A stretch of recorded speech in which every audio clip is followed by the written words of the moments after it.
नमस्कार, स्वागत है आप सभी का प्रश्नकाल के इस अंक में। मैं हूं प्रीति सिंह, मेरे साथ हैं हमारे संसदीय मामलों के संपादक अरविंद कुमार सिंह। प्रश्नकाल में हम आपके सामने राज्यसभा के 251वें सत्र में पूछे गए अतारांकित प्रश्नों को लेकर आए हैं। इनमें जो जानकारी मिली है वो हम आप तक पहुंचा रहे हैं। मंत्रालयवार और विभागवार जिन हम प्रश्नों को ले रहे हैं उसमें आज हम जिस मंत्रालय की बात करने जा रहे हैं वो है सड़क परिवहन और राजमार्ग मंत्रालय। अरविंद जी, हम देखते हैं कि किसी भी देश की अर्थव्यवस्था का अंदाजा उसकी सड़कों को देखकर, राजमार्गों को देखकर और परिवहन को देखकर लगाया जा सकता है। इसलिए इस मंत्रालय से जुड़े काफ़ी अहम जानकारियां हैं जिसको आज हम बताएंगे दर्शकों तक, सरकार के द्वारा जो दी गई हैं। तो आज जो हम पहला प्रश्न ले रहे हैं वो है अंतर्राष्ट्रीय सीमाओं से सटी सड़कें और राजमार्ग। ये सरोज पांडे जी ने प्रश्न पूछा, तो इसमें क्या उत्तर मिला? ये जो परिवहन से जुड़ा जो ये सवाल है, पहला सरोज पांडे जी का जो सवाल है वो बड़ा महत्वपूर्ण सवाल है इस संदर्भ में, क्योंकि इन्होंने जानना चाहा है जो सड़क परिवहन और राजमार्ग मंत्री से कि पिछले जो 5 साल हैं उसके दौरान जो चीन, पाकिस्तान, बांग्लादेश, ये सब जो सीमा है और नेपाल है, इन सीमा से सटे इलाकों में कितनी सड़कों और राजमार्गों का निर्माण किया गया है, ये सवाल उन्होंने जानना चाहा हुआ। और ये भी सवाल सरकार से पूछा है कि इन पर व्यय कितना हुआ है। तो ये जो नितिन जयराम गडकरी जी जो कि सड़क परिवहन और राजमार्ग मंत्री हैं, उन्होंने इसका जवाब दिया है और ये कहा है कि जो पिछले 5 साल हैं उनमें जो चीन, पाकिस्तान, नेपाल और बांग्लादेश की जो सीमा है उससे सटे इलाकों में पूरा सड़कें बनने का पूरा एक विवरण दिया है। तो इसमें एक तो जो मोटी जानकारी दी गई है पीटी, इसमें यह है कि कुल जो निर्माण हुआ है वो 6100 किलोमीटर से अधिक सड़कें बनाई गई हैं। इस पर जो कुल व्यय हुआ है वो है 31,766 करोड़ रुपया जो है, यानी बहुत भारी भरकम राशि व्यय हुई है पिछले 5 सालों में। और अगर आप आंकड़ों में जाएंगे तो जो सीमा सड़क संगठन यानी BRO है, बॉर्डर रोड ऑर्गेनाइजेशन, जो कि रक्षा मंत्रालय के तहत आता है, उसने 3191 किलोमीटर सड़कें बनाई हैं और उस पर जो व्यय हुआ है वो 23,650 करोड़ रुपए हुआ है। दूसरा जो सीमा प्रबंधन विभाग है जो कि होम मिनिस्ट्री के अंडर में आता है, उसने 855 किलोमीटर से अधिक सड़कें बनाई हैं और 2,777 करोड़ रुपए से अधिक खर्च हुआ है। इसके अलावा सड़क परिवहन और राजमार्ग मंत्रालय जो है उसका अपना एक सड़क विंग है, उसने जो बनाई है वो 1,932 किलोमीटर सड़कें बना करके 4,522 करोड़ रुपए से अधिक का व्यय किया है। और एक और संस्था है जो कि इसको बोलते हैं राष्ट्रीय राजमार्ग और इंफ्रास्ट्रक्चर विकास निगम लिमिटेड, ये भी इसी मंत्रालय की ही आती है, सड़क परिवहन और राजमार्ग मंत्रालय की।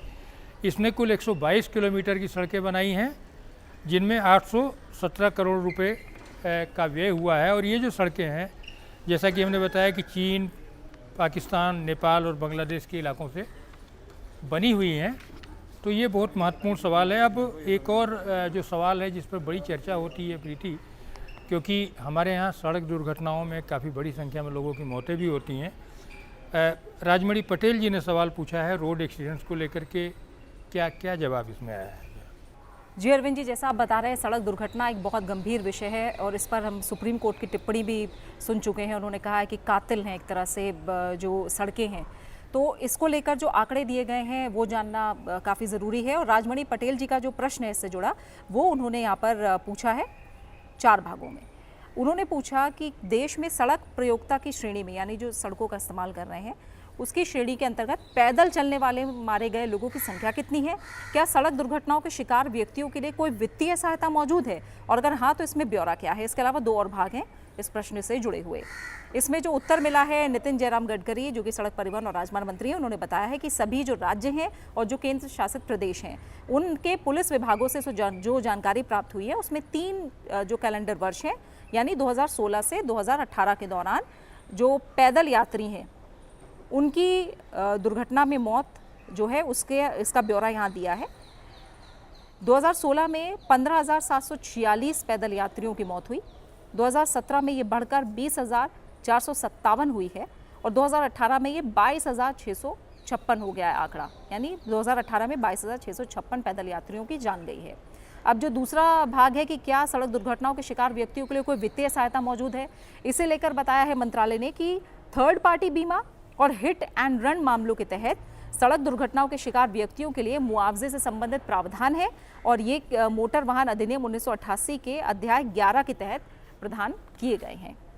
आगे उन्होंने ये भी बताया है कि क्या सरकार सड़क दुर्घटनाओं के शिकार व्यक्ति को वित्तीय सहायता देने के लिए कोई विधान लाने का प्रस्ताव रखती है। इसका ब्यौरा पूरा उन्होंने यहाँ बताया है, जो निर्देश हैं, जो मैनुअल है, और आगे बताया है कि जो भी परियोजना डिज़ाइन की जाती है, कोई भी विकास परियोजना के डिज़ाइन का अभिन्न अंग होता है PUP, CUP, footpath, foot over bridge और अन्य पैदल यात्री सुविधाओं और अन्य ग्रेड सेपरेटेड संरचनाओं का प्रावधान, ये किसी भी विकास परियोजना के डिज़ाइन का अभिन्न अंग है। आगे जो प्रश्न है अरविंद जी, ये है राष्ट्रीय राजमार्गों के निर्माण के लिए निर्धारित लक्ष्यों को पूरा करना। अखिलेश प्रसाद सिंह का ये सवाल है, इसमें क्या उत्तर मिला?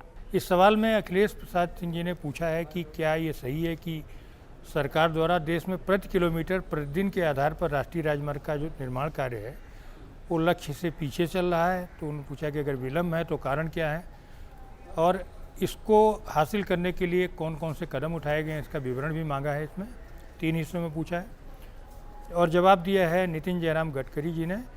और उन्होंने कहा कि जो वित्तीय वर्ष 2019-20 है उसमें दिसंबर तक जो राष्ट्रीय राजमार्गों के निर्माण की दैनिक औसत जो गति है वो है 25.23 किलोमीटर प्रतिदिन।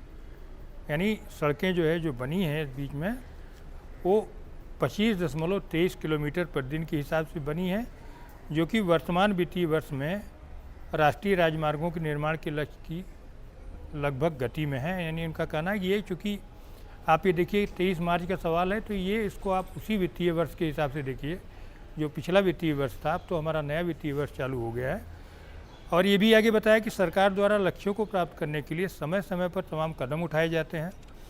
उसमें यह है कि राष्ट्रीय राजमार्ग परियोजनाओं को तेज़ी से पूरा करने के लिए भूमि अधिग्रहण का मामला हो, पर्यावरण की जो मंजूरियाँ लाना है उसको कारगर बनाना है, प्रीमियम का पुनर्निर्धारण, अन्य मंत्रालयों के साथ गहन समन्वय ताकि देरी न हो, विवाद का समाधान जो है वो कैसे हो उसके लिए तंत्र का पुनरुद्धार करना, परियोजना डेवलपर्स, स्टेट गवर्नमेंट और ठेकेदारों के साथ तमाम स्तरों पर लगातार जो है इस तरह मीटिंग्स वगैरह को जारी रखना, ये सारी चीज़ें इन्होंने की हैं। अब जो आपने जो पहले बात कही थी प्रीति, सड़क दुर्घटनाओं का आंकड़ा आपने दिया। अब कांता कर्दम जी ये जानना चाह रही हैं कि सड़क दुर्घटनाओं की जांच के लिए क्या सरकार कोई नीति तैयार कर रही है, कोई पॉलिसी बना रही है? अगर बना रही है तो क्या स्थिति है इसमें प्रीति? ये बड़ा महत्वपूर्ण ये भी सवाल है जी। इसमें जो प्रश्न पूछा है कांता कर्दम जी ने, उन्होंने ये प्रश्न 6 भागों में पूछा है और पूछा है क्या देश में सड़क दुर्घटनाओं में दुनिया में सबसे ज़्यादा लोग हताहत हुए हैं? अगर हाँ तो क्या कोई सर्वेक्षण किया गया? सर्वेक्षण का परिणाम क्या है? क्या कोई प्रभावी नीति तैयार की गई है? इसका उत्तर जो मिला है मंत्रालय की तरफ से, उसमें बताया गया है कि सड़क दुर्घटनाएं सिर्फ भारत ही नहीं बल्कि विश्व भर में होने वाली लगभग 1.35 मिलियन मौतों के साथ एक मुख्य ये मुद्दा है और जन स्वास्थ्य चिंता का भी विषय है। और दुनिया भर में मौत या फिर कहें जो चोट लगती है उसका एक प्रमुख कारण है सड़क दुर्घटना। सड़क परिवहन और राजमार्ग मंत्रालय राज्य और संघ राज्य जो क्षेत्र हैं उनके पुलिस विभाग से क्या करता है, सड़क दुर्घटनाओं का डेटा एकत्र करता है और मंत्रालय कैलेंडर वर्ष के आधार पर इसे प्रकाशित भी करता है। 2018 के दौरान देश में ऐसी सड़क दुर्घटनाओं की जो कुल संख्या है या दुर्घटना में मारे गए व्यक्ति और जो घायल व्यक्ति है उनकी संख्या, कोई भी ये जानकारी हासिल कर सकता है। ये मंत्रालय की वेबसाइट है morth.nic.in/road accident in India। इस पर भारत में सड़क दुर्घटनाएं रिपोर्ट ये उपलब्ध है और इसमें कोई भी जानकारी इसकी हासिल कर सकता है। आगे उन्होंने बताया है कि क्या किया जाता है डेटा कलेक्ट करने के लिए जो सड़क दुर्घटना है और इसका संग्रहण या फिर रिपोर्टिंग प्रारूप की समीक्षा के लिए, ताकि जो डेटा की रिकॉर्डिंग और रिपोर्टिंग है वो सही तरीके से सामने आए और सभी संबंधी सूचना कवरेज को सुनिश्चित किया जा सके और ये ज़्यादा से ज़्यादा ऑथेंटिक हो, एक्यूरेट हो।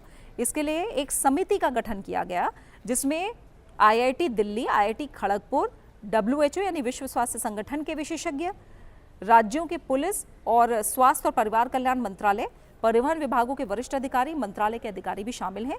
और इनकी अनुशंसा पर, समिति की अनुशंसा पर 2017 से एक संशोधित समरूप सड़क दुर्घटना संग्रहण रिपोर्टिंग प्रारूप को भी अपनाया गया है।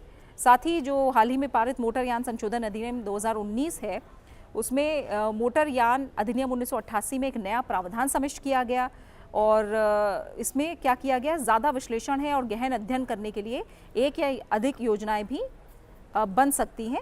ये जो पूरा अधिनियम है इसको काफ़ी मॉडिफाई करके और बेहतर रूप में सामने लाया गया था मोटर वाहन अधिनियम संशोधन अधिनियम के जरिए। ये यहाँ पर उत्तर मिला है। अरविंद जी, आगे अगर बहुत संक्षेप में आप उत्तर दें तो राजमार्गों का उन्नयन, विजयपाल सिंह तोमर और डीपी वत्स जी का ये सवाल है, तो इसमें क्या उत्तर मिला है? हाँ बिल्कुल, ये सवाल है प्रीति, इसका जो जवाब दिया है सड़क परिवहन और राजमार्ग मंत्री नितिन गडकरी जी ने, उन्होंने ये कहा कि सरकार ने 5,35,000 करोड़ रुपए की अनुमानित लागत से अक्टूबर 2017 में भारत माला परियोजना चरण 1 के तहत कुल 34,800 किलोमीटर राष्ट्रीय राजमार्ग को मंजूरी दिया था। इसमें से 10,000 किलोमीटर जो है NHDP खंड शामिल है। इस परियोजना में 800 किलोमीटर लंबाई वाला एक्सप्रेस वे भी शामिल है और इसका वडोदरा मुंबई एक्सप्रेस वे और दिल्ली मेरठ एक्सप्रेस वे, इनका काम शुरू हो गया है। कुल मिलाकर के ये इसका जवाब जो है आया हुआ है। जी अरविंद जी, और इसी जवाब के साथ जो आज के अंक का समय है वो यहीं पूरा हो गया है। आज हमने सड़क परिवहन और राजमार्ग मंत्रालय से जुड़े सवाल लिए हैं। अगले अंक में किसी और विभाग या मंत्रालय की बात होगी। तब तक के लिए मुझे और अरविंद जी को इजाज़त दीजिए। नमस्कार।